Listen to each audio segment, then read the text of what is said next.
Hello there, everyone, and welcome to my YouTube channel. If you're new here, and I'm assuming a lot of you are, first of all, if this is bad audio, video quality, it is my most sincere apologies. There we go.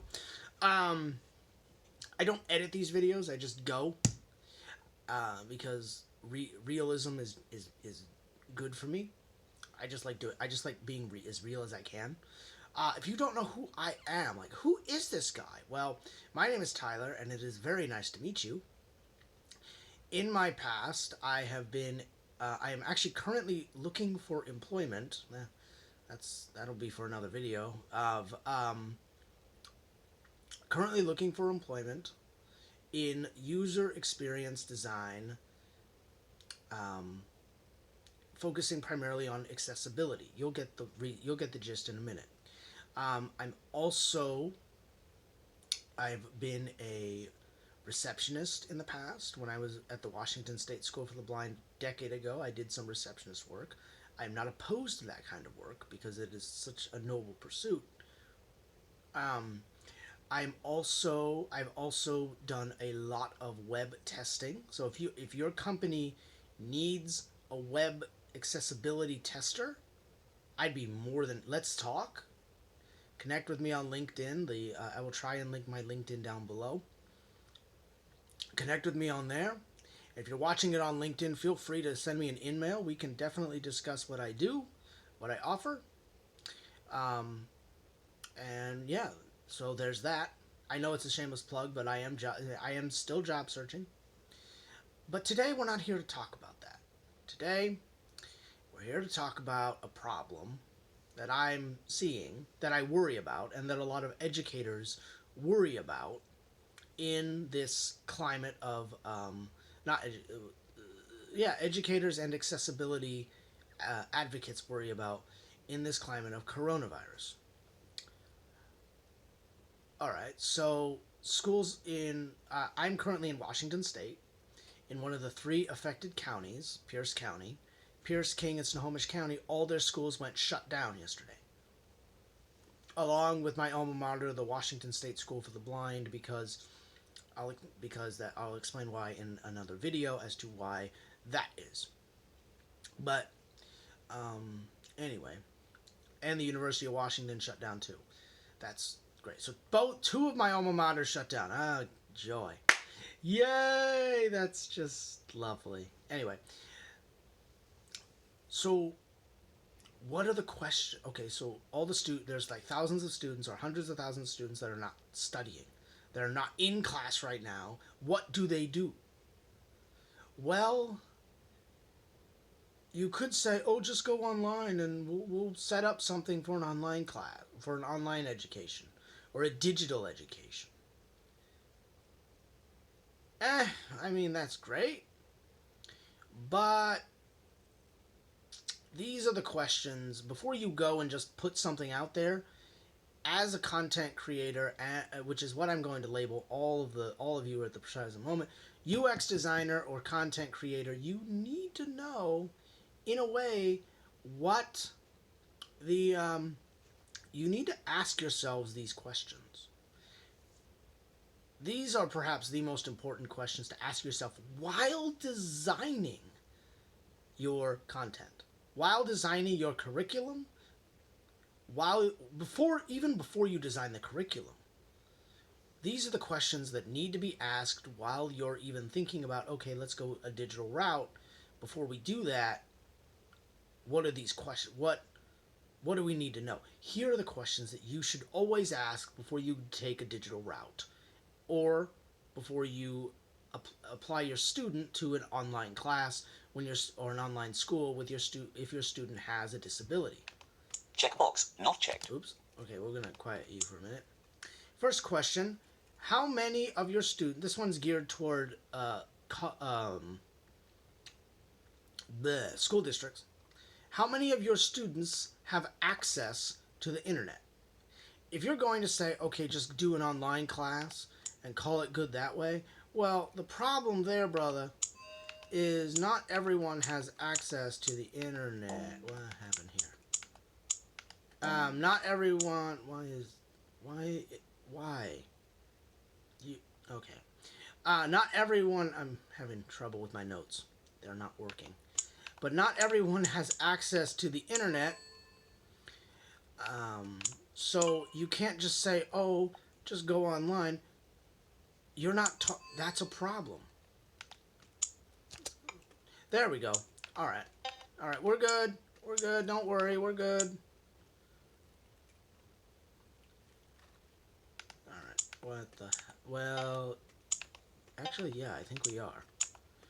Yeah, we are. Okay. I'm. See, this is why these are not edited. I'm literally trying to read and do this. But if you don't have access to the internet, then you're cut off. And lower income in socioeconomic statuses, they may not have access to the internet or good or fast internet. So you can't just say, "Oh, go and set up a system, go, go, go, go, go, and you'll be fine." You have to ask these questions. Next question. Are you providing laptops to those who may not own one?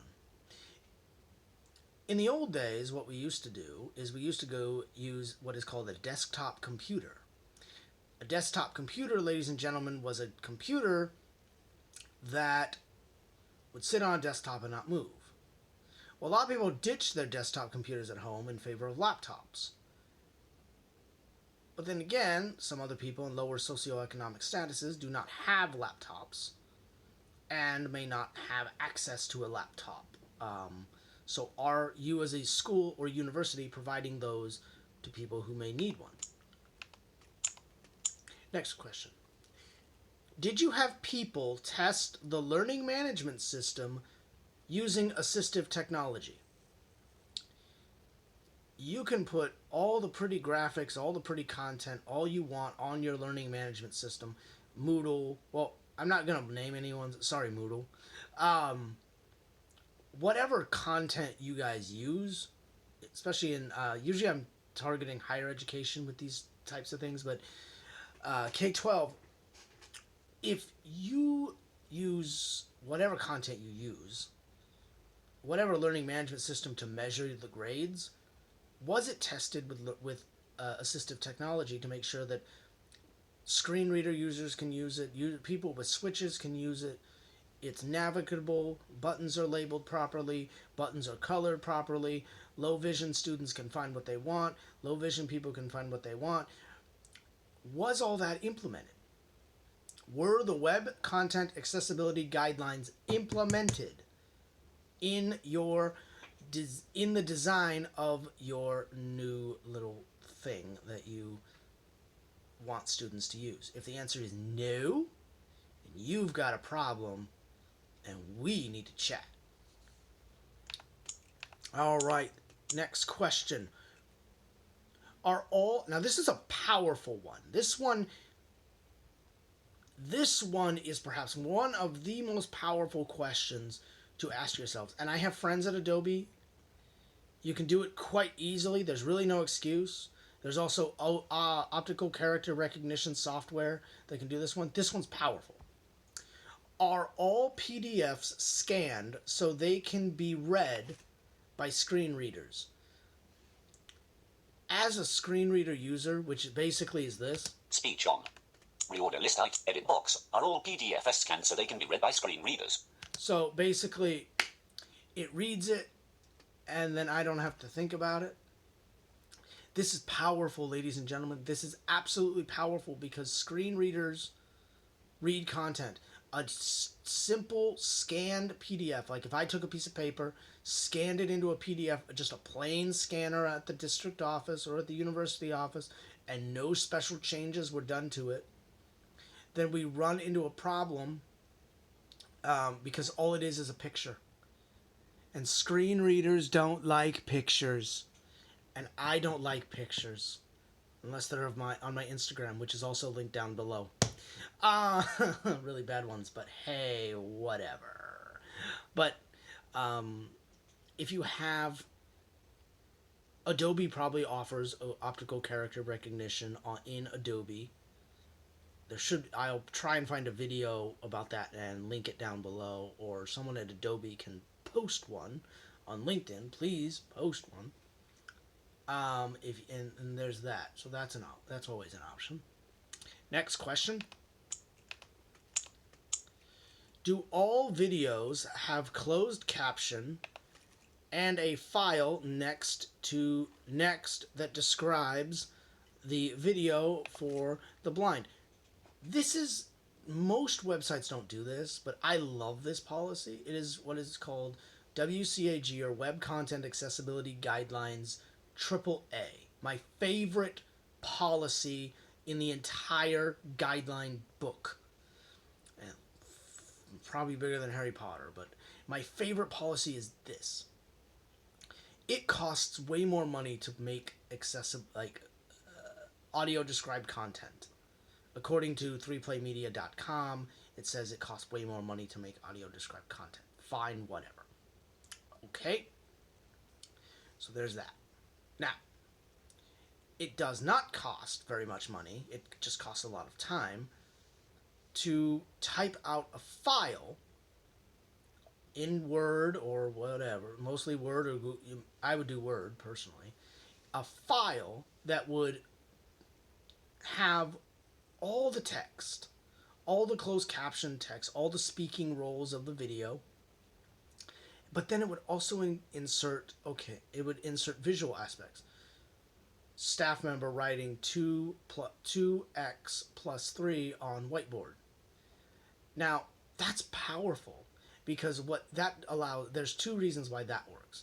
Number one, it allows me as a blind user to actually have an audio described content, because you'd have to describe the actions. It just makes perfect sense to just describe the actions of the video itself. Number two, it's a great tool for research. If you're looking for a quote that a professor put up or someone said in a video, and that video has a text file, and you can just search for the word that you remember, then you can copy and paste and then use proper techniques to make it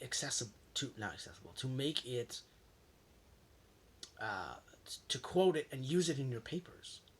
So students, there you go. Now that's brilliant. Now, third reason why it's great. I know I'm speaking fast, but I'm very interested. Third reason why it's great is, well, Google loves it for search engine optimization. I know you do, Google. I'm looking at you. Anyway, next question.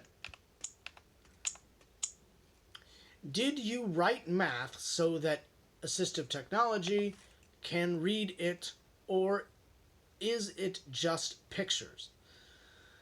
Math is a hard one. Universities have been struggling with this for years. Web math probably is the best one, and I believe MathML is another option into write math so that assistive technology can read it. But I don't know what we're doing. I don't know why. I'd love to work with one of the companies, because I have an idea on what we could possibly do to make math scannable and readable by screen readers. But for that private message me on LinkedIn and we can discuss that if anyone's interested. I have an idea. Next question. Are all tests open book? There's no proctor there. Whether you love it or not, there's no proctor at the test. So if you're going to give them a test, is it going to be open book, or is it going to be it has to be. Unless you really want to do the honor system, which works, but then again, there are teenagers involved, and it probably works 80% of the time. So there's that. Next question. I like doing that. Where can students go to ask for help from those from those? Jeez, I can't really read my own writing. From their teachers. Okay. The teacher may have a way of explaining content to a student that the internet might not. I mean, I can Google anything. I can literally say, "Hey Google, what is a donut?" And she will tell me. Watch. Maybe. According to Wikipedia, a donut or donut is a type of fried dough confection or dessert food. The donut is popular in many countries and is prepared in various forms as a sweet snack that can be homemade or purchased in bakeries, supermarkets, food stalls, and franchised specialty vendors. Okay, so now we have that. Now we all know what a donut is. But it is one of those things. You just kind of you look at it and you're like, okay, maybe that's not clear enough, or a deeper concept is not clear enough. So maybe I need to get a hold of my teacher. How do I do that? Where do I go? Do I email them? Will they check their email? Will they? Can I text them? Will they text their emails? Can my parents send them a Slack message or something? Will they check it? They need that policy in place. You need that policy in place to get a hold of the teacher if knowledge needs to be imparted digitally. Next question. Will tests have extended time periods? This is generally for college. I did it when I was there. I took time and a half. But you do have to think about time and a half an extended test. Like, just because there's no college, just because, how do I phrase this? Just because the school is closed, if you are sitting here thinking that means, oh, well, ADA compliance doesn't really apply, this student can take the test at the same speed as everyone else. No. That applies always. So, if you're going to close schools, whatever, fine, close them. ADA does not end because school's closed. What I would do is I would do what a lot of the hybrid classes at the University of Washington did and give it until 11:59. And then let them take it as long as they need it. Do not say, "Oh, you have 1 hour to finish this test." You can't do that. I would strongly advise against, but what do I know? But I would strongly advise against maybe an hour time limit. Let them take it once. Do not let them take it over, but let them take it once. Next question. If something is needed in alternative format, i.e. Braille, how does it go? How does it get to the student? Which this literally is one of the greatest questions that I've ever asked. Concepts, especially I'm targeting you, STEM. STEM content like graphs are not impossible to read on the internet. They are just actually wait, that's a lie. They're impossible. I can't follow a graph on the internet. I can't see where the line goes. So that content would need to be in Braille for me to tactilely feel it. Well, the unfortunate thing is schools are closed. So how is that content going to get to the student? These are the questions you have to ask yourself. Even when the school is not closed and it's like a snow day, these are the questions you still should be asking yourselves. Breaking news: President Trump likely to declare national emergency on coronavirus at press conference. Watch now on CBSN. CH 236. Okay. Thank you for that. Okay, there's some breaking news. No. All right, thank you so much for that. My brain's not working.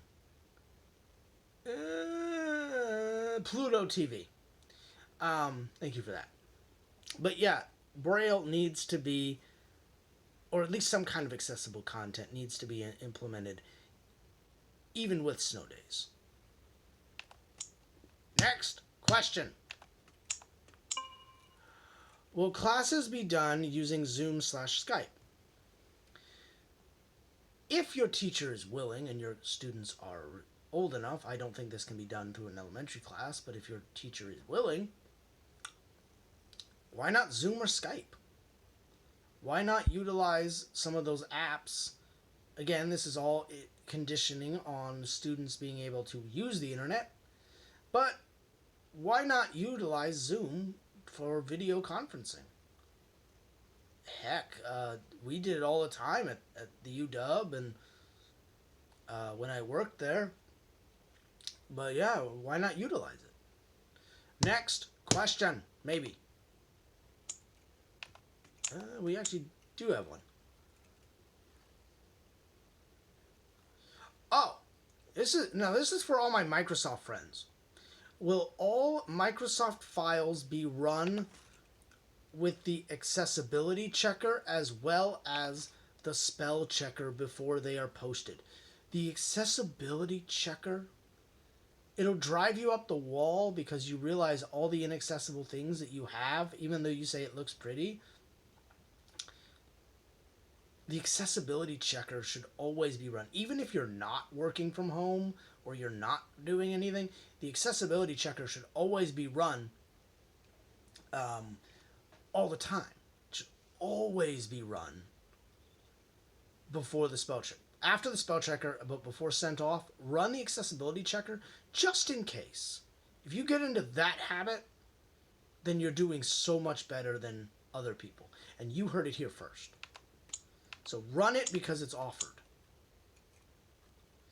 Alright, so here's an interesting statistic that I was curious about. How many students in K-12 actually do online schooling? So why is this important? We have, according to Google, more than 2.7 million students are taking online classes, according to Connections Academy, which is interesting. That's a lot of students. So maybe they're doing it right. Maybe they're not. I don't know. I've never looked at them. Hey, connect with me. I'll be more than happy to look at see if you're doing it right or not. Let's discuss. Let's discuss these policies. Let's see, okay, are we doing it right or not? Well, anyway, it has been fun. I have to go have lunch now. This is Tyler, and I thank you for watching this long video. Please, if you enjoyed this video, please share it with your friends. If you're on LinkedIn, please share it with your network. If you enjoyed this video, please like, share, and subscribe to the channel. You never know what I might come up with next. I do have some other videos in the pipeline that are a little shorter, but they're still just as fun. My videos are broken down into playlists, so you pick the kind of content you like, and feel free to binge that playlist. And thank you so much for watching, and have a pleasant day.